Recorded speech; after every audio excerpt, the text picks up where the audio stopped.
Hey guys, welcome to the channel if you're new, welcome back if you're a subscriber. Special thanks to all of my patrons. My name's Neil and it's time for another QI. This is another viewer request from the YouTube comments, and we are going back to Series G, some classic Stephen Fry, and an episode entitled Germany. Now, I don't know how much of this is going to be Hitler jokes. Are we the baddies? I just don't know, but I know it's going to be fun. And I have to tell you guys, I might look forward to recording my QI reactions more than anything else I do on the channel, just because they are so much pure fun. I don't have to stress out or be scared. I don't have to be on the trigger with quick reactions to trivia.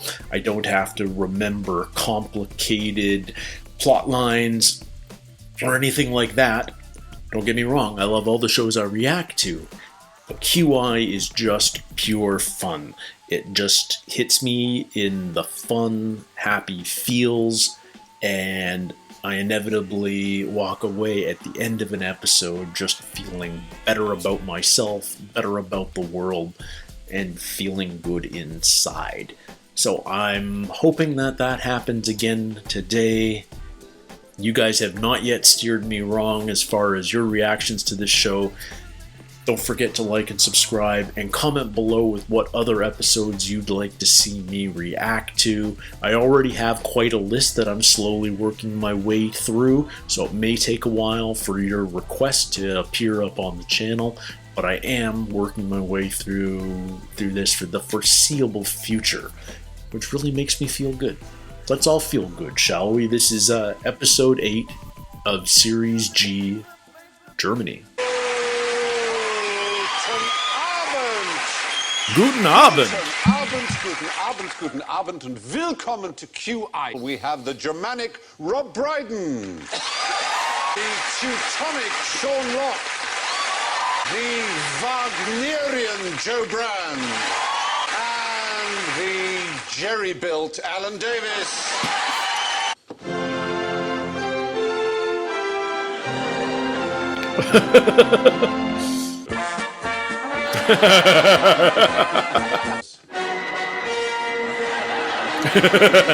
Nice. And I should warn you that I'll be cracking down very hard on any mention of the war. Oh. Don't mention the war. Don't mention the war. I want you to give me a sentence using correctly the word Schadenfreude. A whole sentence.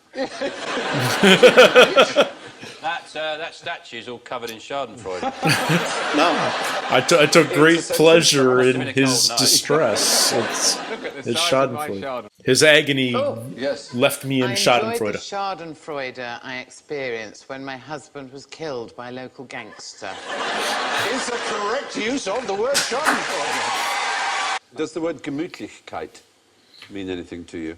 Dare you? That sounds kind of Jewish. How ironic that it's actually German. Well, it's not ironic because Yiddish is German the Jews use. I knew that. Is Gesundheit Yiddish? Gesundheit is German. It just means literally soundness or health. Gemütlichkeit mean anything to you? No, I don't. No. It's like a feel-goodness, isn't it? Particularly in Austria and Bavaria, it sort of signifies a kind of coziness, a charm, an ease, a relaxed, pleasant feeling. Is it the German brand name for Rohypnol? Yes, that's cynics. A reasonably famous case in the early 70s of a man who sued a travel company because there was no Gemütlichkeit on his holiday, and he won. He won for lack of Gemütlichkeit. Zugzwang mean anything to you? It's used in chess. Stalemate? No, it's slightly like stalemate. It isn't, though. It's for one player where his disadvantage is that he has to move. I'll try one more. Zeitgeist, you know that one. Zeitgeist, yes, Yeah. I've heard of that. That's just like Something in the air that everyone feels and the cultural moment. Spirit of the age. Spirit of the age. It literally means time Nicely. ghost or time spirit. Time ghost. Exactly. Turns out that German words are not in the zeitgeist. It seems not. See what I did there? Did a German word joke. I didn't even know I had one. German words are not in your Weltanschauung. Indeed. Yeah. How upset are the Germans about the 1966 World Cup? Well, very, I would say. It would be, if they surely, I would have thought, a proud nation like the Germans. They were upset at the time. That was I think, Brazil? are What was they? 66? Remember that if you asked every German who won... Or was that England? Because Yeah, we're talking about it here. We care about it, they don't. They care about their scores against Holland. That's their big thing. But they surely, the Dutch have never provided a great deal of opposition to them. Generally, in history, they've just walked into Holland whenever they fancied it. Oh, in that sense. As someone who's half They Dutch, just go into Holland, we just not spin the windmills at them. untrue. I was talking about the great Geschmertzflip in 1762, where they just walked into Holland, but they can just enter. Oh, I'll mention the War of Holland. They're in denial. We may think that, but it's up to them to decide. I mean, you can't force they're a German to care about whether they beat Well, they us or not. bloody well should. Yes, I'm sure you're very upset by it, but I mean, they just don't care that much. And there are other things like the sun lounge hogging with the towel. Yeah.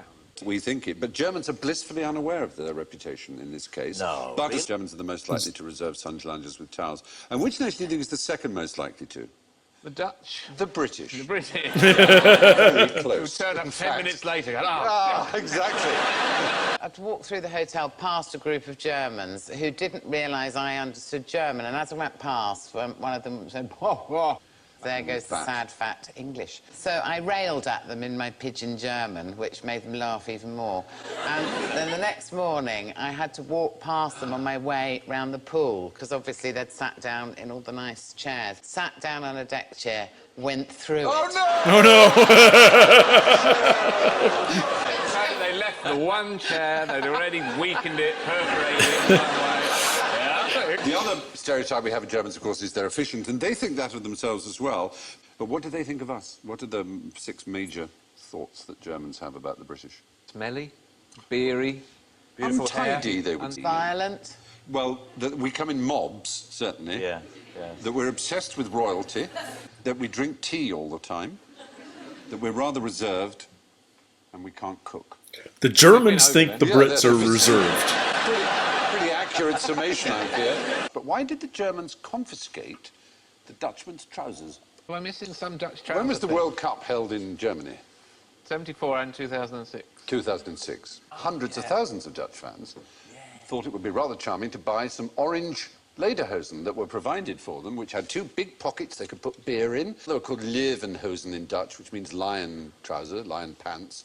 There they are. They look like they work for EasyJet. They do, don't they? They do. That all the Dutch fans that came to the first Dutch game had them taken away, so they had to watch in their underpants. So why? What? That's my question. Why? Do they have some kind of logo on them? Well, they do. You can see. What does it Oh, say? sponsorship. It's just because of their I sponsorship. fear it's true that the Yeah. official People have paid FIFA for- beer was not Bavaria, and therefore it wasn't allowed. Some woman had her yoghurt taken away from her because it wasn't the official yoghurt of Wimbledon. That's ridiculous. Horrible. They should have got them to tattoo Bavarian beer on their foreheads. Yes. And then they'd have had to laser them before they go into the game. You know, when Premiership footballers get booked if they take their shirts off when they score a goal. It's because Yes, oh, yeah. that's the time you see the sponsor, isn't it? So what does Lederhosen mean? Leather trousers. Leather trousers, Yeah. absolutely. Now, the socks that man in the middle is wearing are very long socks, and that's something that I've turned to recently. I now favour the longer socks. Can you take me through your reasoning? Yes, I can. Now, Joe, you're going to think this sock is going to stop a lot sooner than it does. Watch this, look at that. Surely... Oh, it's a little too translucent. Surely we've peaked. No. He's wearing tights.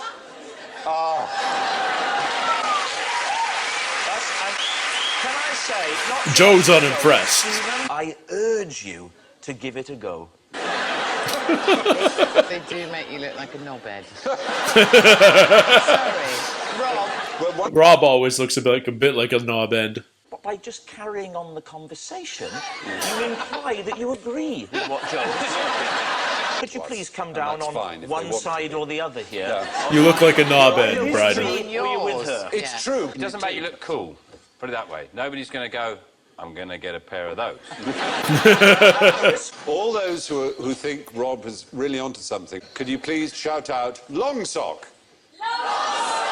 Oh, it's not good. That's not good. Without having to ask else. There's no need to carry on. No, okay. Yeah.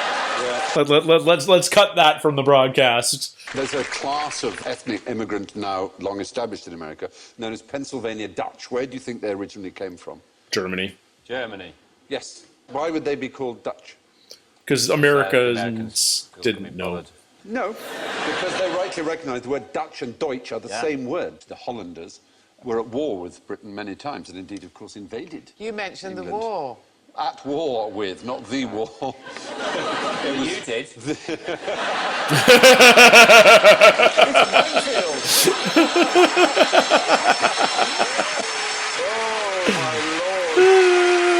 Could I just say, Joe, bit of a knobhead. Now, what would you use this for? I have a picture of them here. Oh, Frighten the children. I don't know the scale here. Is it like an ironing board? Thing that is used in the lavatory in the Oh. WC. No. Something to aim at? Put the lid down? It's if they lift the seat, which men tend to do before having a pee. Tend to do. Oh, it's tiny. Oh, you prefer to stand? Well, then you may leave now. Poor German men don't actually get to go to the toilet then, do they? In Germany, they think it's somehow unhygienic. They want the men to sit. So it's like that's how it's attached. So when you lift up the seat, it starts speaking at you loud enough in a public lavatory for others to hear. That's terrible. We've got builders in at the moment, and they're all using the lower loo. It is like the Centre Parks log flume in there. Is that why you've got the long socks?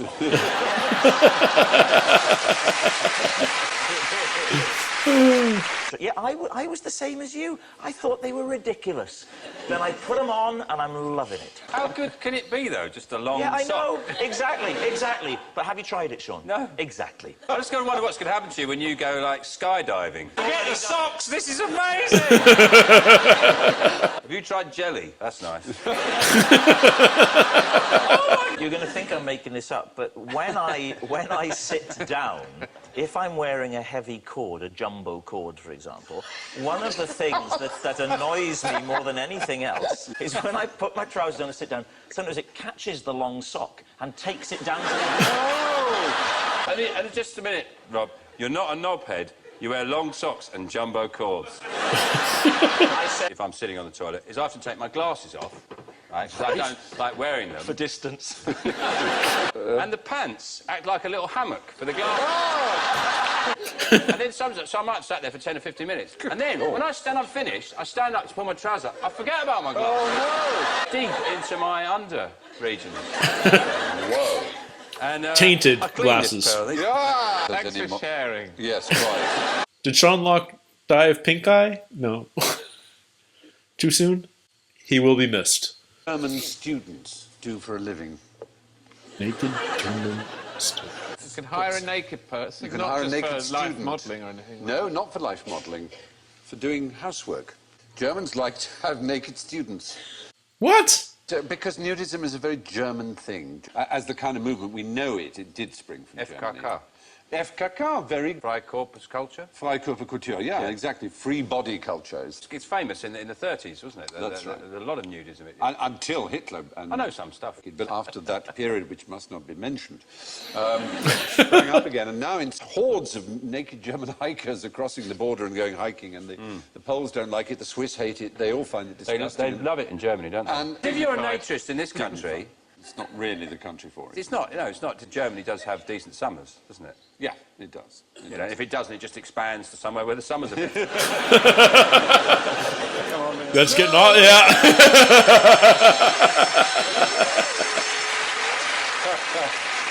What's the most repeated TV show of all time? Oh, Top Gear. God, and it's always a different one. Ah, but this one is one programme. One show that's the One show is the most repeated show. It's a German show. It's a British comedian, two Called British comedians. The Duchess. Sorry? It's called The Duchess or something. Is it Are We the You Baddies? know what I'm referring to, yeah. The waiter. It's called Dinner for One, That's Oh. right, yeah. and it's shown on every channel in Germany on December the 31st, and has been since 1972. Freddie Frinton. Freddie Frinton, you're right, plays a butler and gets drunk himself. You can see a bit of it, here you are.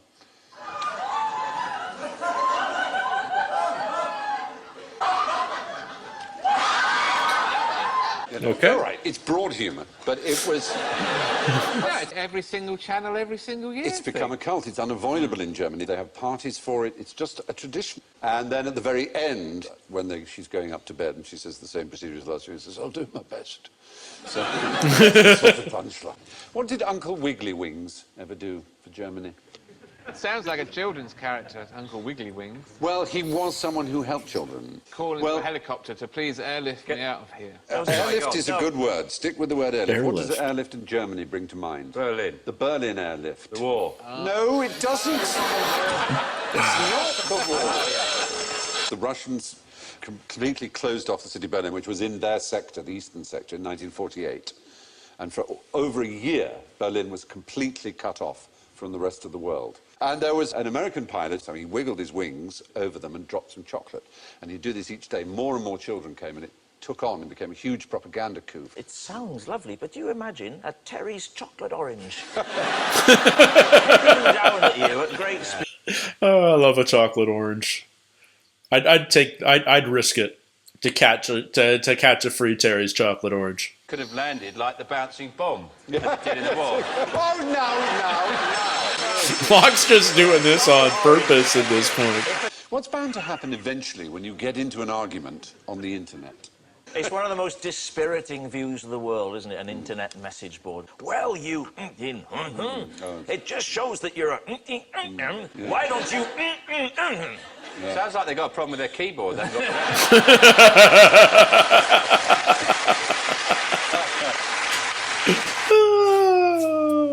It's called Godwin's rule of Nazi analogies. It basically says that as an online discussion grows longer, the probability of a comparison involving Nazis or Hitler approaches 1. That the moment that happens, that thread is over, that ends it. And that the person who uses that pathetic analogy is deemed to have lost the art. Hitler, for example, was massively opposed to fox hunting. He thought it was cruel and terrible, and so he banned it. So therefore, it must be right, because, Hitler, you know, that's just a mad argument. You know, Oh, my God, look at his socks. I've lost the argument. Yep, bit of a knob end there. I feel in the broader picture, I've come off the worst out of this. Yeah.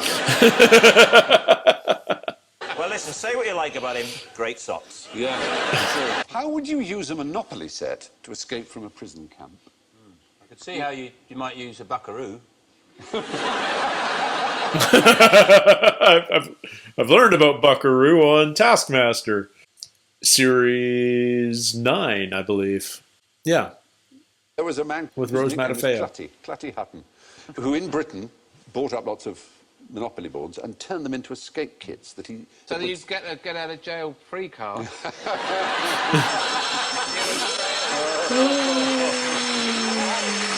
Hidden in the Monopoly board were incredibly useful things. Like a small dog, tiny hat. Real money, maps on silk. That's an example of his earlier work, putting a compass in a military tunic button. The Germans got wise to this. They'd unscrew them, eat the buttons, and they'd see it. So then they reversed the thread. So when the Germans unscrewed it, they in fact tightened the button. Then they got wise to that. Now we've got a step further. We're down one here. You can't get the top off. Isn't there a flaw in that, sir? Don't complicate it. Don't complicate it, Perkins. No one's going to see this bloody compass, that's for sure. In many ways, it's become what I call a button. If I was in charge, I would have started shipping out giant Jengas. Would you? Massive ones. Just Made hop out on of the 2x4s. Brilliant. If only you'd been in Yeah. charge then. Or snakes and ladders, but with actual ladders. What if they were to send the prisoners of war very long socks and concealed inside of the socks are big files to... Well, they sent them blankets which, when wettened, gave the outline of a greatcoat, and pens with hidden sacks of dye in to make them different colours, and playing cards that when you threw them in water, they peeled aside to have money in them. It's really clever stuff. Who wrote Brideshead Revisited? Evelyn Waugh? There's even more. Yeah. War. It's not pronounced like that, is it? It's Evelyn Waugh. No, if only it were. What breed of dog is this, in fact?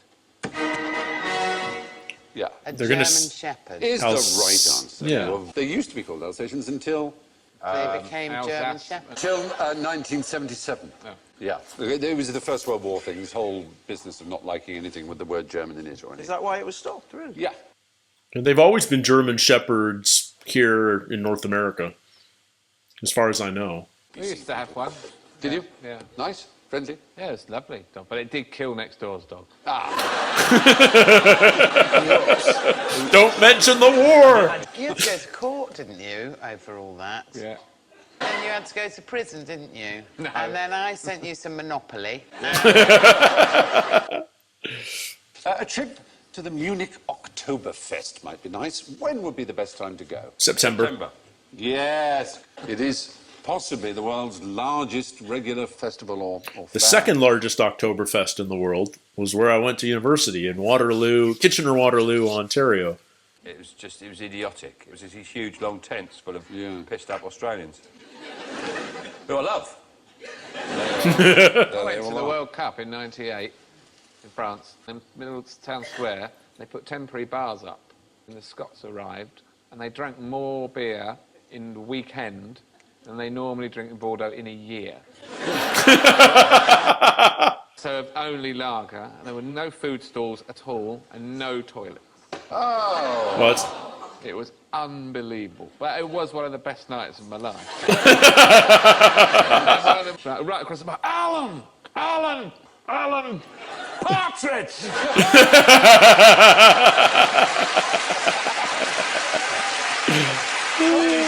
Yeah, it's a huge, huge event. I mean, they drink 6,940,600 litres of beer. It's horrifying, isn't it? Most of the Oktoberfest takes place in September. Now, a musical question. What's wrong with this? Cream-coloured ponies and crisp apple strudels, doorbells and sleigh bells and schnitzel with noodles. Schnitzel with noodles. Yes, schnitzel with noodles. Schnitzel is almost never served with noodles. Yeah, it's... Basically rhymes with strudels, let's be honest. Ruined the film for a lot of people. And who wrote the lyrics? It was Rodgers and Hammerstein. The lyrics were, therefore, Oscar Hammerstein. The second, yes, absolutely. Hammerstein, not Hammerstein. I don't know why I said Hammerstein. And where did they get to? Supposedly into Switzerland. Well, actually, they get part arrived in a in musical. Bavaria, in quite near Hitler's private house in Bavaria. Eagle's Nest. In fact, what the family did do, you're right, they walked the 100 kilometres all the way down to, you see where Innsbruck is, down towards the Italian border. So it's a little bit artistic license, but it's worth it. It's one of the great masterpieces of modern culture. Good. Now, lastly, what happens in Germany at 11/11 on the 11th of November every year? Everything carries on as normal. No, there is 11th of November. Yeah, so Armistice 9/11 on Day, the 11th. Remembrance Phone Day. rings and the Day, British 11th. Prime Minister says, we won.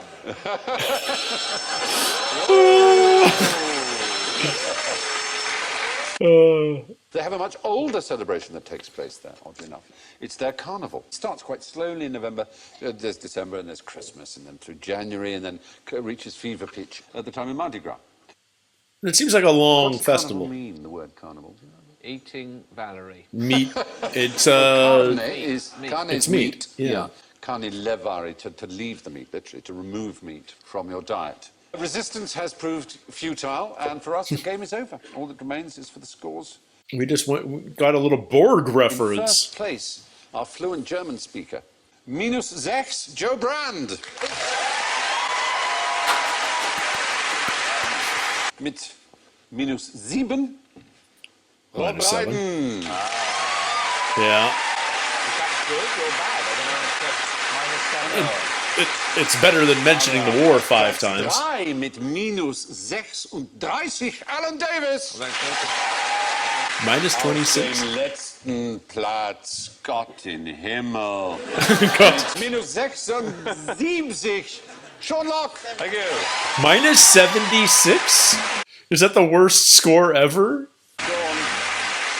My German I'm sure you know it was numerals. -76, Yes. possibly a record. Okay. I leave you with the story about the Bloomsbury Group writer, Lytton Strachey, who was, how should I put it, a confirmed bachelor, and also a conscientious objector and a pacifist. And he appeared before the conscientious objection board. They said, well, do you have a sister? He said, yes, I do have a sister. They said, well, suppose a German soldier came and tried to rape her, what would you do? He said, well, in that case, I would endeavour to place myself between them.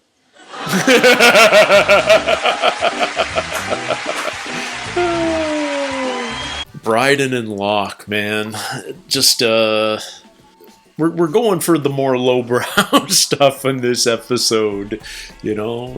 It just felt so silly at some point. I really enjoyed it, but while I'm watching, I'm often sort of semi-thinking, what am I going to put as the caption on my thumbnail for this YouTube video? You know, what short phrase? And I don't know whether this one is going to be "Don't mention the war" or "Long socks" yet. I'm trying to figure out what it's more memorable for, but I'm leaning towards "Don't mention the war." But Brydon would not give up on his long socks. I think he secretly likes playing the knob end. He does it very, very well. Man, I took like 2 years of German back in grades 8 and 9 because we had to do a third language those years. And my alternate, we all had to do French. And my alternative was, my choice was either German or Latin. I just felt there was no point in Latin, so I might as well at least learn something vaguely in use. The numbers kind of stick with you. I'm surprised that I could decipher that. But yeah, great episode. Thank you to whoever it was that recommended it. I'm afraid I lose track of where my recommendations come from for QI because I get so many. But I certainly do my best to get through them all. And I'd love to hear your thoughts for what I should check out next. I know ultimately I'm probably going to end up seeing 90+% of the entire QI run, but it may take a few years for me to get to yours in particular. Hopefully we can get to it sooner. The sooner you get your name on your recommendation on the list, the sooner we'll get to watching it. Anyway, thank you guys so much for spending a little time with me today. Until next time, everybody, take care, stay healthy, and we'll see you soon. Cheers.